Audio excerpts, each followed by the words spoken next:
One thing we know about life is that it's stressful, and it seems as though it's getting more and more stressful, almost regardless of whatever job it is you do, whether you're a parent, whether you're a teacher, a manager, whatever your existence is, there's stress.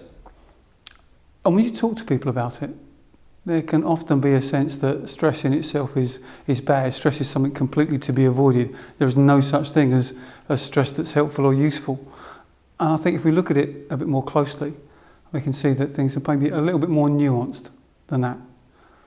So if there is no stress at all, then actually there's no drive, there's no motivation to shift or to change. And almost anything you've ever done that requires you to move from what you already know and you're comfortable with to something else, to grow, to expand, is going to put you through a degree of stress, a degree of challenge, because you're coping with things that you're not used to. Something new, something different, something that you're unsure about to some degree or another. So actually, in an appropriate level, in an appropriate context, stress can perhaps be helpful. So, and it could be argued that as we stretch ourselves, as we look to grow and to do new things, to perform more highly and more efficiently, that creates a degree of stress. So that initial part of the curve could be described as perhaps good stress. It's how we stretch ourselves, stretch those comfort zones, so that we're being able to do more things, new things, better things. The comfort zones are fine. They keep us safe, they keep us comfortable. But if we're going to grow, we need to stretch into those things which are currently uncomfortable and we don't think we can do, to things that become comfortable. And then we expand again, and we expand again. So a degree of stress, good stress, what's sometimes referred to as eustress, is helpful. It's, I can do this. I've got the resources. I can find the resources to overcome the challenge. But then we move into a zone which is perhaps described as tolerable stress. You may be asked to do too much, one extra report. You're there, you're doing it. You know you can just about get it done, but it's a real strain. You're having one of those experiences in life that are difficult, and goodness knows there are many of them. And it's hard to get through.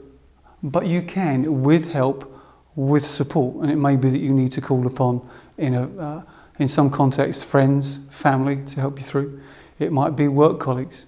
It could even be the organisation that you work for, providing more time or more resources, whatever it may be that enables you to get through this period. But if the stress continues and it becomes overwhelming, at that point we're into toxic stress. This is our danger zone. This is the area where things are going on that are going to be bad for your health. Whether that's for your heart, blood pressure, gut, a myriad of ways in which continued excess pressure is bad for us physically as well as mentally. And it's important to note, and important for us who are managers, who are leaders of people, that we have a responsibility to support and take care of those that we lead, that we manage. And people have a right not to be in the toxic zone. Equally, I would argue, as individuals, we've got a responsibility to say, no, I can't do this. This is too much. I need some more help and support. That's not easy. But we need to create an environment where that can happen, where the support can be put in place and people feel okay to actually ask for it. But if we look at stress in perhaps a slightly different way, and if we were all to see ourselves as, maybe as cars, whether that's a clapped out old banger or a vintage model, whatever it may be. The state of your car, the condition of your car, the state that you keep it in, the state at which you keep it maintained, is going to have an impact on your capacity to navigate those stressful events. So life in general, it's full of stressful events. That's what, to some extent, life is. It's navigating the ups and downs that we face, and we all face them. Our car, most of the time, is going to cope with those ups and downs. Some of us will find certain aspects more difficult, but we can get through. We encounter severe stress experiences, and it's going to put more strain on the engine.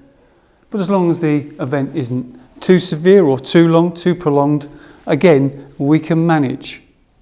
But it's putting more strain on the car and what conditions your car in. And if we're facing severe and sustained experiences of stress, then clearly the pressure that's on us that is even greater.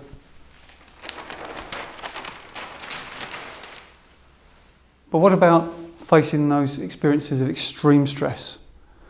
And all of us would have gone through them, or at least through one or more of them, whether that's redundancy, divorce, moving house, really difficult situations that put us under a great deal of stress. Even more pressure, stress on that engine. It's really important that we take care of ourselves, of us as a vehicle, whatever it may be. And then for some people who are facing repeated very stressful events, even more difficult. And let's face it, life isn't fair.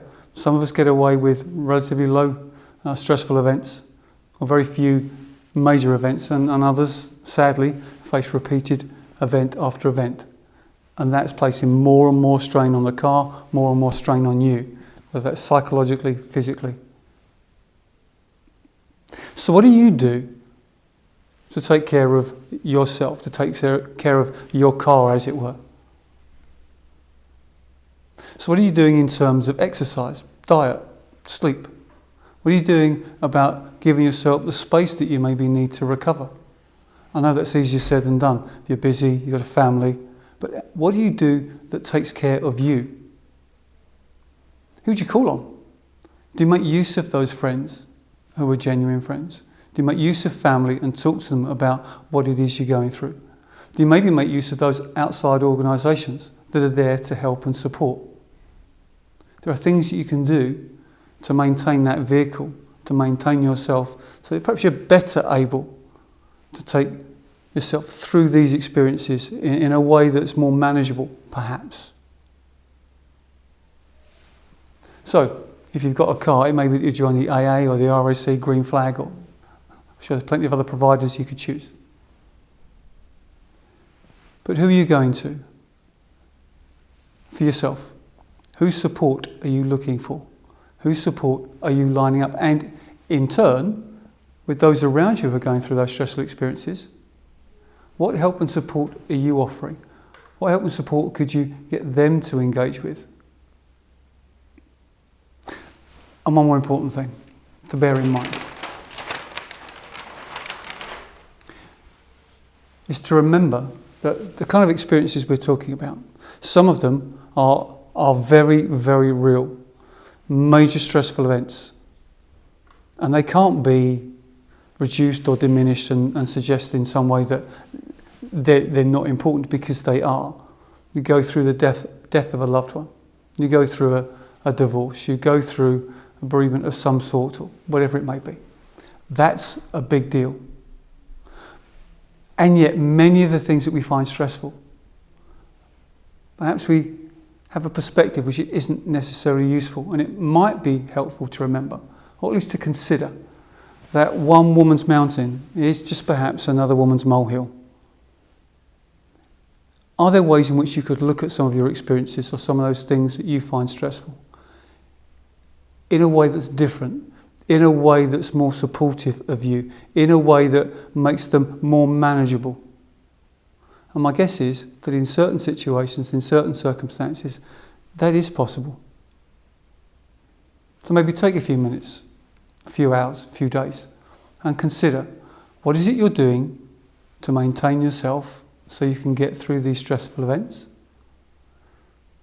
And what is it you're doing to help and support others?